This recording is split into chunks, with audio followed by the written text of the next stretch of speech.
Poverty is the norm, wealth the exception. With us today, a man who has written a book to remind us of that fact. Dr. Thomas Sowell on Uncommon Knowledge now.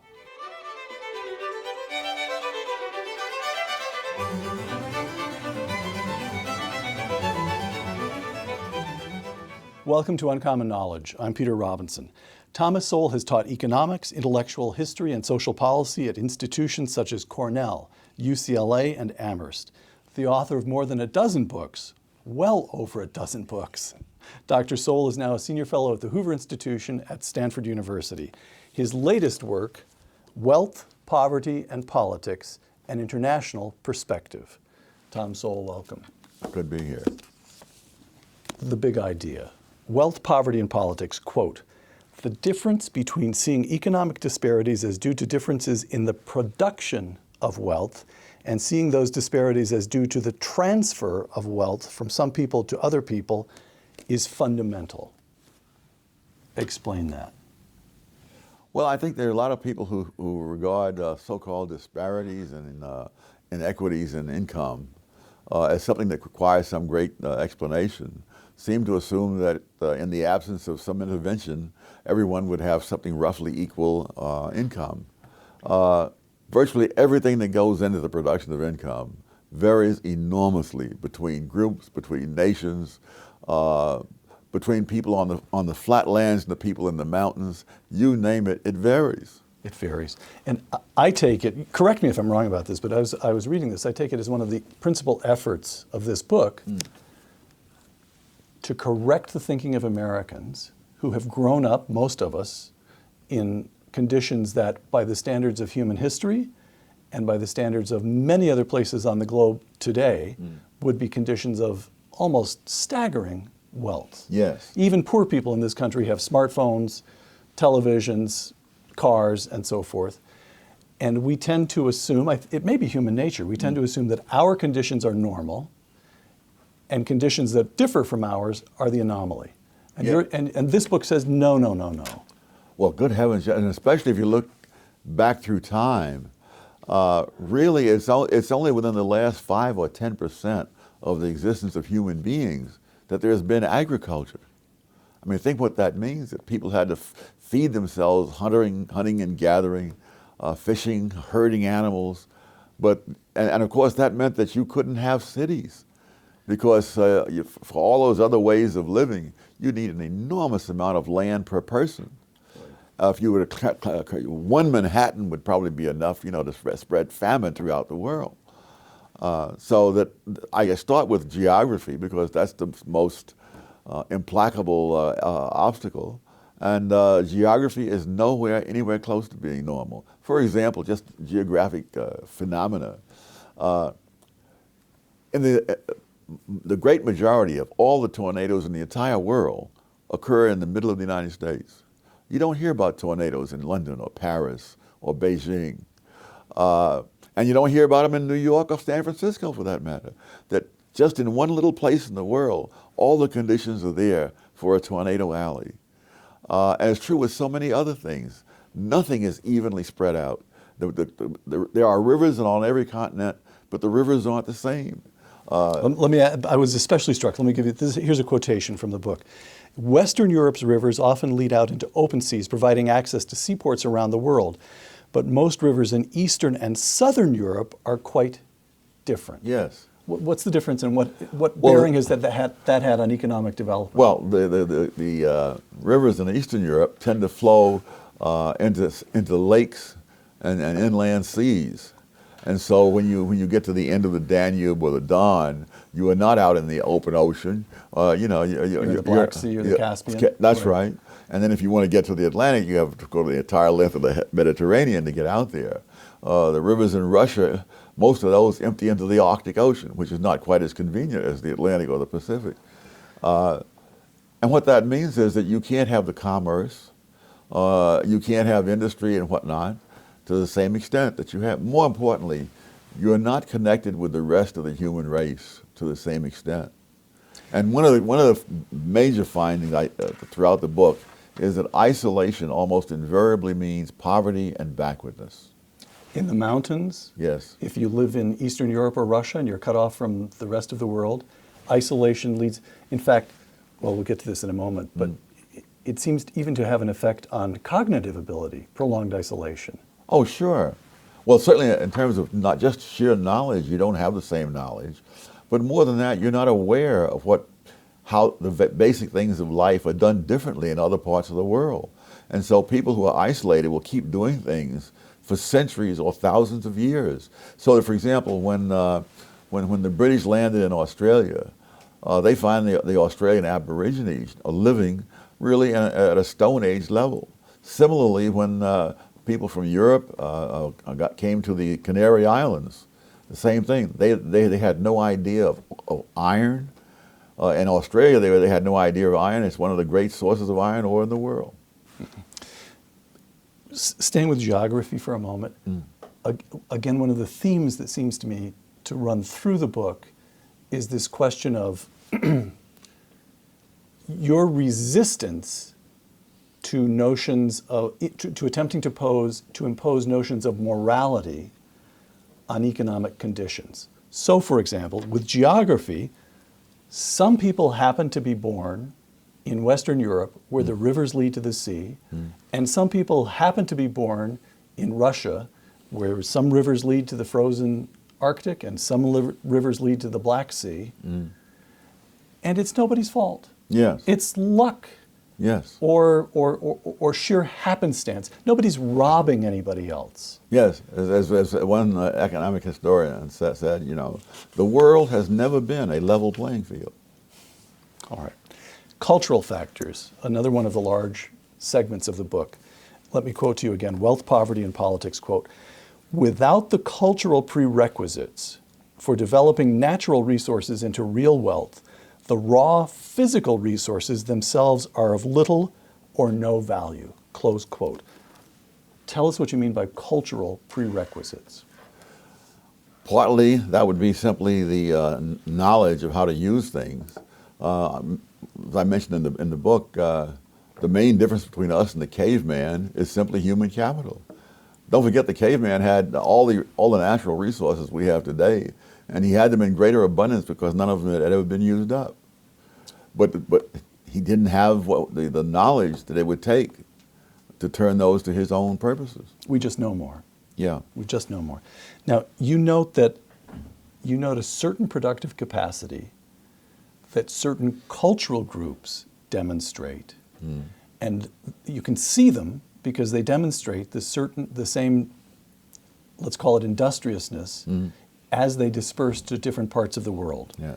Germans, Chinese, Lebanese, Jews, Indians, quote, "The productivity is a matter of culture. That productivity is a matter of culture is shown by how many groups have arrived in various countries far poorer than the existing population and have nevertheless risen above the economic level of those who were there before them," close quote.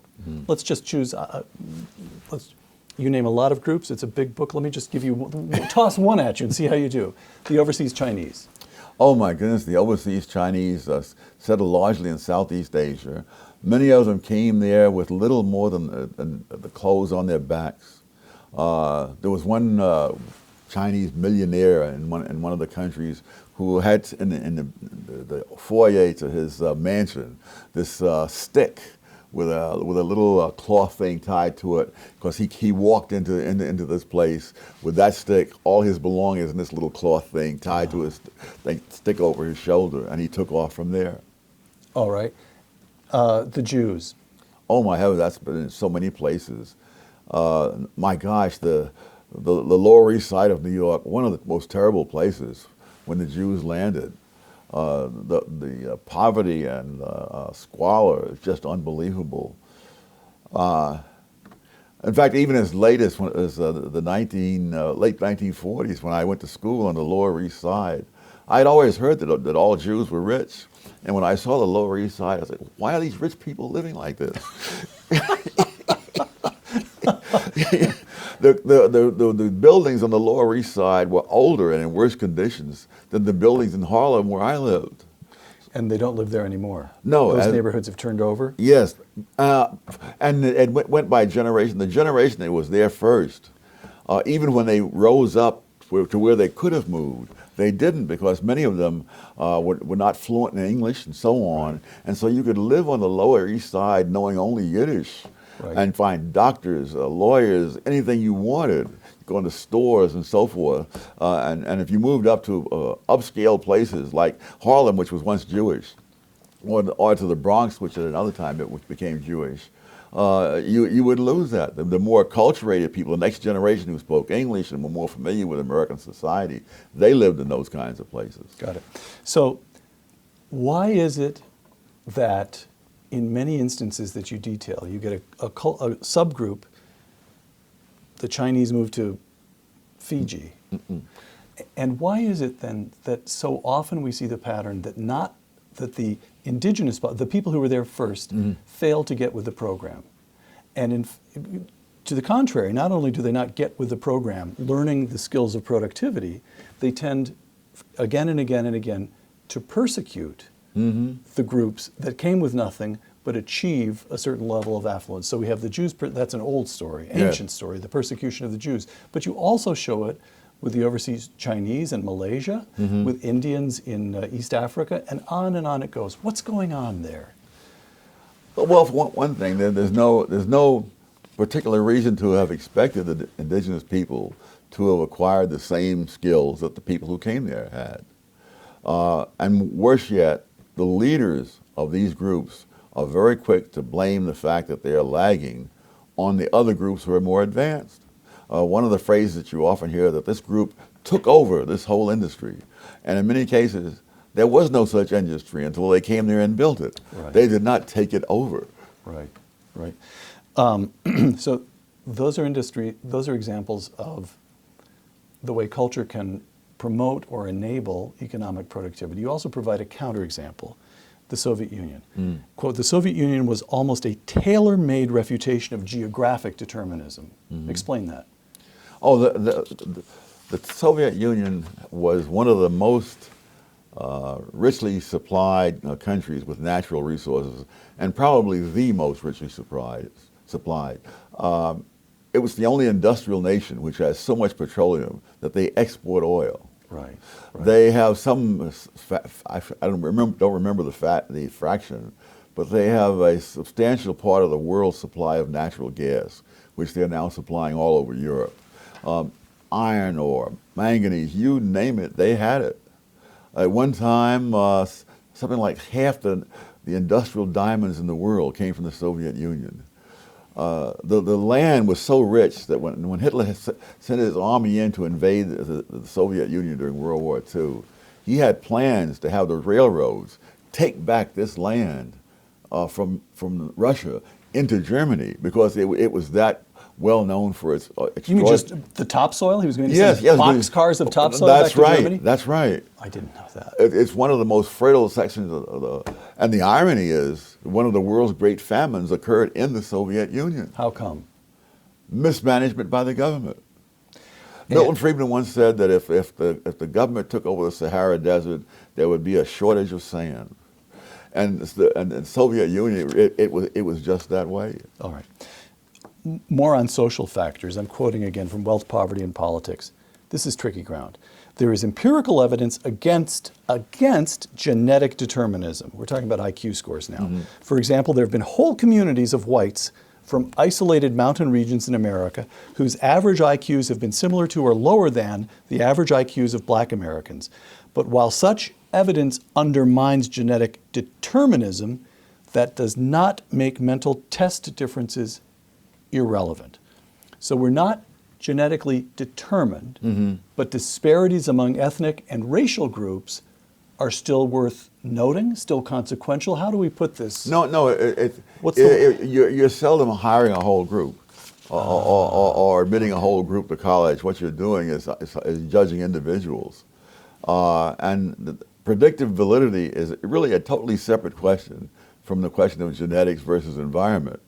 See, in other words, if the IQ test does not have a single question about flying an airplane, and you give it to people who want to become pilots, the only real question is, do the scores on those tests correlate with the subsequent performance of people in the air? Right.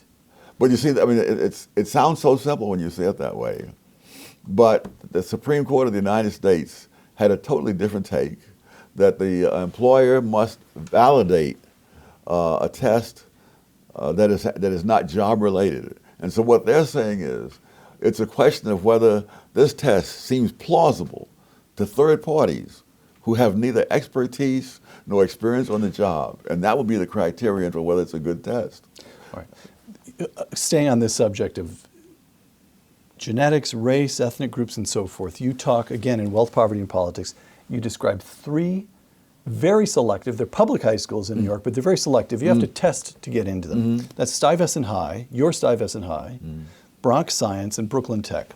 Quote, "The triumph of egalitarian principles and demographic diversity in the rest of New York's educational system has not resulted in an increase in the number or proportion of Black or Hispanic students passing the admissions tests to get into Stuyvesant, Bronx Science, and Brooklyn Tech. On the contrary, the numbers and proportions of Black and Hispanic students have declined substantially over the years at all three institutions," close quote. So, telegram to Mayor de Blasio. As diversity becomes championed in the city of New York over the last 40 years, 50 years, diversity actually diminishes at these very selective high schools. Why? Well, it's that diversity really doesn't do anything for you. There are many cultural... Doesn't do anything for you as a society? Or I'm sorry. As a society, or the people in whose interests you're promoting diversity. In other words, when Black, Hispanic kids go to schools other than those three, they get a load of diversity. It doesn't do them any good. For example, as of about 2012 or 2014, I forget the exact one, the percentage of Blacks at Stuyvesant High School was 1/10 of what it was 33 years earlier. So it's been a major retrogression. And so while they're being their heads full of diversity, the Asian students are learning math and science. Plus, the schools are also, another point against diversity is that in years past, those schools were so heavily Jewish that Stuyvesant was referred to once as a free prep school for Jews. Well, they weren't diverse, but it was very successful. And now Asian Americans outnumber whites by more than 2 to 1 in all three of those schools. It's still not diverse, but they're turning out people who do marvelous things. And that's what they're there for, to benefit the society, not to present this tableau that will please a handful of people. Got it. All right. Political factors. This is the last of the large factors you discuss in Wealth, Poverty, and Politics. Quote, "Black Americans, a group often identified as beneficiaries of the welfare state in America, made considerable economic progress in the 20th century." Fine, of course, but much, if not most, this is the thing with you, the dependent clause is where the sting is, but much, if not most, of this progress was prior to the massive expansion of the American welfare state, close quote. That is so I want to say counterintuitive, because we hear so much about African American progress since civil rights and the establishment of the welfare state that it really has become a kind of American intuition. Explain yourself, Dr. Sowell. Well, as of 1940, 87% of Black households were in poverty. Over the next 20 years, that declined to 47%. This is all prior to the civil rights laws, prior to the social welfare policies of the Johnson administration. Over the next 20 years, it fell an additional 18 points. But that was not, that was just the same trend continuing at a reduced rate. Affirmative action is even worse, because as I remember, I'm trying to think now, the numbers. I think it was something like, poverty rate was something like 30% among Black households before affirmative action. And a decade after affirmative action, it was 29%. This is not the same as the 40% decline that occurred before there were any civil rights laws and before there was any social welfare state. And so what happened between 1940 and 1960 was the post-Second World War economic boom. It was that that, right? but it was that, but it was also the massive migration of blacks out of the South. So they're getting better education and jobs. That's right. Okay. Now, you mention cultural and social retrogressions. Again, I'm quoting you. Arguably the most consequential of these was the decline in two-parent families. Yes. Close quote. Explain that one. Among African Americans. Yes. We're still talking about African Americans. Well, you know, when they talk about things like this, they talk about the legacy of slavery. Right, right. And I argue, well, empirically, it's not that, it's the legacy of the welfare state. Because as of 1960, which is almost 100 years after slavery ended, the majority of black kids were being raised in two-parent households. But within one generation after the welfare state, that had dropped down to a minority. So that the majority of black kids today are raised in one-parent households. When you think about it, I mean, centuries of slavery and generations of Jim Crow did not destroy the black family, but one generation of the welfare state did. The Moynihan Report, what was it? A call for national action. Yes. The Negro family, a call for national action, 1965, and even Right. 50 years ago. And his principal point of alarm, and again, now I'm trying to recall the statistics, but I believe the out-of-wedlock birth rate among African Americans in 1965 was 25%. Something like that, yeah. And he was so alarmed that he wrote this report, and today it's over 70%. And by Yes. the way, the rate among whites is over 1/3 at this stage. Yes. So how does the family breakdown fit into an economic understanding? Is it something, the social breakdown of the American family is something that we have to understand aside from the tools of economics? It just doesn't fit into supply and demand curves and certainly economic history? this occurred at a time when the black income was rising. And so we're saying that previous generations of blacks with lower income and more racial barriers the family stuck together under those conditions. And under the new conditions, which were advertised to make for great progress, in fact created retrogressions. And I think many people who were gung-ho for the idea that this was going to be progress simply cannot bring themselves to look at the evidence and say, my God, we made things worse. You close the book with a chapter entitled Implications and Prospects. Quote, the all too familiar cliche about the paradox of poverty in an affluent society. We're going from international comparisons to this country now. The paradox of poverty in an affluent society is a paradox only to those who start with 1, a preconception of an egalitarian world in defiance of history, and 2, a disregard of the arbitrary nature of the government-defined word poverty. Now, we've already discussed point 1. You've already established that historically speaking, poverty is the norm, and there's nothing like egalitarianism. It's spotty, particular. Economic progress is surprising in some ways. Number 2, the arbitrary nature of the government-defined word poverty. What do you mean by that? I mean that what we define as poverty today, there's a Latin American scholar, a scholar of Latin America, he's not Latin American himself, was saying that what we define as poverty here is the upper middle class in Mexico. Most American families in poverty as defined by the statisticians in Washington. And that's the thing I try to bring out. Regardless of what we think of when we think of poverty, what it really means is whatever those statisticians say it means. And that includes the great majority of people who are in poverty in the United States by that definition. They have microwave ovens. They have central air conditioning. I mean, I was in my 40s before I had a window air conditioner, you know. But the idea of central air conditioning. Most own one motor vehicle or more, and 14% own 2 or more motor vehicles.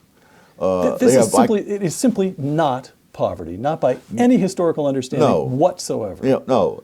In the old days, particularly thinking about the Lower East Side when the Jews lived there, you know, that the people were squeezed together in these tiny places. Today, the average American in poverty has more space per person than the average European. Not the average poor European, the average European, period. And so all those things by which we've spoken of poverty in the past, those things have long since gone. But the other part of this story is that that doesn't mean they've got it made. On the contrary, they have catastrophic problems because the same mindset that has created the welfare state, the same non-judgmental philosophy, has also led to a great deal of leniency toward criminals. And so you have runaway crime and people are living in fear. I'm sure that when I was growing up that we never had any of the stuff that people on welfare have today. But, you know, I could speak. Hold on, let's just test that. You grew up, as I recall, late adolescence to high school, you were in Harlem. Yes. Television in the house? Oh my God, no. Radio? We thought we were a big deal. We had radio. Car? Oh my, the thought never crossed my mind. When you were a little boy going to school, how many pairs of trousers did you have? I don't know. I only wore one at a time, so. But you weren't getting J. Crew or LL Bean catalogs in the mail. Oh, they were not. They must have overlooked me somehow.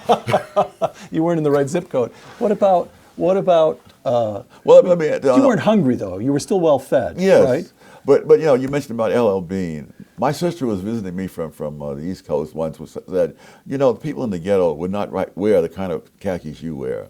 I said, what's wrong? I got these are Dockers, and what's wrong with? No, they want designer things. I hear about the tennis shoes that are bought there. I mean, I wouldn't pay that kind of money for regular shoes. Did you have enough money for books in the house? No, but fortunately, I lived across the street from a public library. But other than that, I don't know if I ever bought a book when I was growing up. Newspapers, though. Newspapers. By the way, was it considered? Oh dear, how do I say this? There's a place in your book where you talk about cultural retrogression against among African Americans, and certain kinds of behavior. Called acting white. Acting white. Was it acting white in your day to go across the street to the library? Nobody ever said it. Okay. All right. So I'm sorry, but you said you didn't have any of the things that supposedly poor people have today. You were making a point, and then I jumped in and started. But of course, I had a sense of security that you simply cannot have. And if you look particularly at the public housing, your neighborhood was safe. That's what you mean? Just, yes. Okay. I mean, I can remember more than once waking up at midnight and deciding I will go out and buy a newspaper to see how the baseball scores are. And so, and the guy who was selling them was a very small, elderly white man down at the end of the block. Okay. Today, both of us would be taken into custody and sent in for mental observation for being out there in the middle of the night. So poverty in America today is not material want. It No. simply is not, by the standards of all time, Yeah. all history, other places. Yeah. It is not material want. It's poverty of the mind. It's poverty of policy. It's squalor of behavior. And how does that get corrected? Thus far, it hasn't been. One of the real problems, and this is not peculiar to the United States or to any group in America, ethnic leaders, particularly leaders of groups that are lagging, are a major obstacle to advancement because their self-interest is in keeping their group isolated. And isolation has been tied in with poverty for all kinds of groups and all kinds of settings around the world. Al Sharpton versus Ben Carson. Yes. Al Sharpton is bad for African Americans. Yeah. Is that what you're saying? But unfortunately, the Al Sharpton types have been the rule rather than the exception for groups around the world. Back in 19th century Bohemia, where the Germans, again, for a whole lot of... How do you know all this? Because of my research assistants. All right, go ahead. 19th century Bohemia. The Germans had all kinds of advantages that came out of history, which you could go into if you felt like it. But, for example, if you were in the early 19th century Bohemia and you wanted to go to high school and you were a Czech, you would have to learn German because there were no high schools in the Czech language until 1848. And so, but that was a condition common throughout Eastern Europe, that the Slavic languages became literate centuries after the German language did. And therefore, there was a huge buildup of knowledge in the German language that was not equally available in Slavic languages at that time. And so if anyone who wanted to become an educated person and go into the professions, they had to learn German. Now, you would think that the leaders, if they were looking out for the best interests of their followers, would say, for heaven's sake, learn German and move on up. No, they fought tooth and nail against it. Mm-hmm. Dr. Sowell and his critics, from a review of wealth, poverty, and politics in the Washington Post. Now, I'm going to I don't want you to swing at me, all right? Sowell does manage to score a clean hit on those who now complain that income inequality is too high by noting their refusal to say what level of inequality they would consider acceptable. Fair enough. What we also learn in this book, however, is that there is apparently no level of inequality of income or opportunity that Thomas Sowell would consider unacceptable, close quote. And you reply? Well, it's hard to know where to begin when someone misses the whole point of the whole book. Of course, the big confusion among the redistributionists is between opportunity and outcomes. And one of the examples I used in a recent column was that, when I was a kid, I briefly tried to play basketball.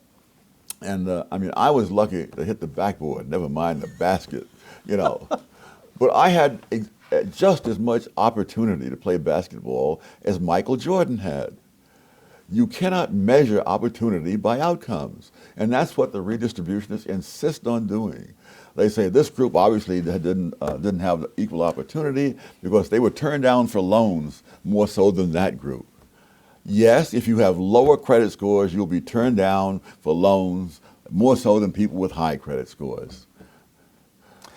Okay. Thomas, you just mentioned a column. Let's turn to the politics of the day for a moment. Thomas Sowell on Donald Trump. Quote, "What is remarkable is that after 6 years of repeated disasters under a glib egomaniac in the White House, so many potential voters are turning to another glib egomaniac to be his successor." Close quote. Oh, come on. Aren't you being a little hard on both Barack Obama and Donald Trump? I thought I was pulling my punches. Donald Trump is simply not suited to be president? I think that's true as an understatement. All right.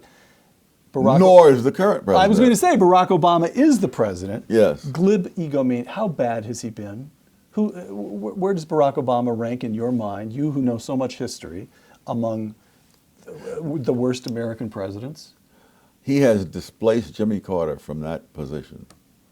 The worst. The worst. Worse than James Buchanan. Yes. Worse than Richard Nixon. Yes. All right. Richard Nixon did not, after all, put us in danger of nuclear attacks, probably within the lifetime of people living today. The Iran deal will do that. Yes. All right. We're committed to stopping the Israelis from stopping the Iranians from getting a nuclear weapon. That's part of the deal. When I interviewed George Gilder about 6 or 7 months ago, George Gilder known to both of us, he contended that with the right policies, the economy, coming back to the international scene in a moment, but the economy would actually turn around quite quickly. The American economy can be revived quite quickly. Cut taxes, peel back regulation, and you'd see another version of the early 1980s. You agree? Yes. All we have to do is get out of the way in a certain sense. Yes. I mean, there was when Warren Harding took office in 1921, the unemployment rate was around 12%. Warren Harding did absolutely nothing. As the government's revenue fell because of the downturn, he cut government spending. Now both those things are things that drive the Keynesians crazy. Right. The following year, unemployment had fallen to about half that level. Within a year. Yes. And then a year after that, it fell yet again. There is a history. The first time the federal government intervened in the economy to get us out of a downturn was in 1930. Now, which means that for more than 150 years, The federal government just stood by and twiddled their thumbs while the economy recovered on its own. And all that time, there was never a depression as bad as the 1930s depression, where there was all kinds of intervention beginning with Herbert Hoover help us, and then amplified by Franklin D. Roosevelt. So in terms of you looking at what happened as a matter of fact, again, there was no Federal Reserve prior to 1914. The Federal Reserve was created in order to, one, cut back on bank failures, reduce inflation, and prevent deflation. All of those things reached historic highs never seen before under the Federal Reserve. So the idea was wonderful. It's only the reality that didn't cooperate. Oh, Tom, I'm only laughing because otherwise I'd cry. The international scene. You've just said that under the right policies, the economy could recover quickly. Mm-hmm. Under the right policies, how quickly could, let's just posit that you become president. How quickly does the international damage done by your favorite Barack Obama, how quickly could that be recouped? How quickly could the United States and the world recover? That's a tough one, because whoever comes in there, he's got to face the damage that has been done and the further damage that has already been set in motion. And one of the reasons we won the Gulf War with far fewer casualties than anyone ever expected, the first Gulf War. First War, right. Is that Ronald Reagan bequeathed to George Bush 41 a huge military establishment so that you could send all this stuff in there and just wipe out the opposing army. Whoever inherits this situation is going to be one where it's just the opposite, where we've had reductions in the armed forces, we've had cutbacks in all kinds of research and so on, and training. So what the next president has to operate with is going to be just a very desperate situation. Where does Tom Sowell stand on immigration? I guess there's no such thing as a policy toward immigrants, because there's no such thing as just an immigrant. There are immigrants from different places, different kinds of immigrants, and we don't even want to discuss any of those things. You know, 100 years ago, they were talking about immigration. They had all kinds of data on crime rates, death rates, everything you can think of about immigrants from various countries around the world. No one even dares to ask such questions today. So the country in the old days had the self-confidence to pick and choose. Oh, absolutely. We'll take some from here, but not from there. Yes. And that's what you'd like to see. Yes. And what would be the principles? We would accept immigrants who would do us economic good? Economic good, and presumably, preferably not plant explosives in various places. I'm with you. Okay, that's the minimum hurdle. Single family, single parent family, the family breakdown, is that reversible? If it's the result of the welfare state, if we were somehow or other to get rid of the welfare state, would the family, in effect, heal itself? Or is it one of those social constructs that once unraveled takes generations to put back together? It would take time, but even the modest welfare reform under the Clinton administration led to more people actually going to work once the gravy train wasn't there. So that too, all right. All these things are achievable. Yes. All we have to do is stop doing the wrong thing.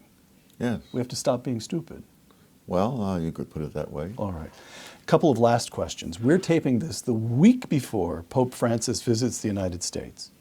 Pope Francis, in a 2013 statement, some people continue to defend trickle-down theories, which assume that economic growth, encouraged by a free market, will inevitably succeed in bringing about greater justice and inclusiveness in the world. This opinion, which has never been confirmed by the facts, expresses a crude and naive trust. Will you please stop interrupting? This is the pontiff. A crude and naive trust in the goodness of those wielding economic power and in the sacralized workings of the prevailing economic system, close quote. Is there anything you'd like to say to the pontiff? I would say read my monograph on trickle-down theory. There is no such theory.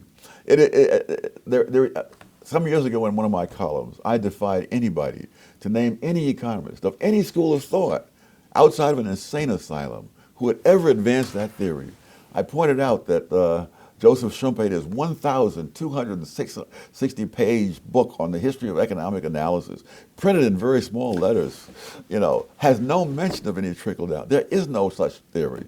It's a straw man that's been created, and it's pathetic that someone in the position of the Pope would spout off about this. I would say to him what I would say to anyone else: you show me that theory, and I'll give you $1,000 down payment towards some larger. What about his general suspicion toward capitalism as some way oppressive? Well, again, if he has any facts, I'd be delighted to hear them. All right. What is so frustrating to me is that we've gotten away from facts and evidence. Some time back, someone did a paper disproving something I said in 1970. Now, no one likes to be found wrong. I was actually pleased with it. It was one of the few times someone has come up with any facts to even bring into the argument. Got it. Last question. As I said, you titled the last section of this book, Implications and Prospects. No, I titled it Epilogue. Epilogue, excuse me. You titled the penultimate section. I'm showing off. That means next to last, of course. The penultimate section is Implications and Prospects. So, question about the prospect for the American experiment. We hear a great deal about the United States' current condition as a new normal. Sluggish growth, high unemployment in this. The unemployment rate per se is now down to a little over 5%. But if you take into account people who've dropped out of the workforce, difficult to say for certain, but it's still very, very high, possibly even in double digits still. Lowest labor force participation rate since 1977. So that's where we are. And we have this general sense that the United States is losing ground or ceding ground internationally. That's the new normal. To paraphrase Ronald Reagan, 4 years from now, will the country be better off? It depends what they decide next November. So you don't have some kind of underlying faith in American democracy. I think anyone who has watched the so-called debates would find it hard to have much faith. All right, now. But you mentioned 1977. Things were terrible then. Note how quickly they turned around when Reagan took office. For example, Iran released our hostages within hours of Reagan's inauguration. Okay. Thank you, because I like to end shows on an optimistic note, Tom. You just gave me one. Thomas Sowell, author of Wealth, Poverty, and Politics. Thank you. Thank you. For Uncommon Knowledge and the Hoover Institution, I'm Peter Robinson.